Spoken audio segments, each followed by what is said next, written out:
Ano mo, yung hardcourt. Dahil bit niya eh. Ano na? Lahat kayo may bit-bit nun eh.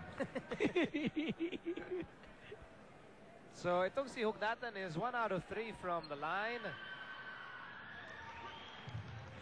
2-4. 1 point lead.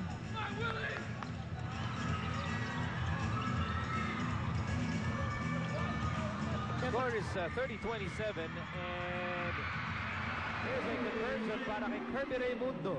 Satsagay ng pure foods itong pagkawala nitong si Ralimi. 11 points in the ball game for Kirby Raimundo. And itong Pure Foods, sila naman ang nagtatangkang lumayo. With under 5 minutes to go in the second quarter, wild shot by Holcomb. Bola nakuha ni Raimundo.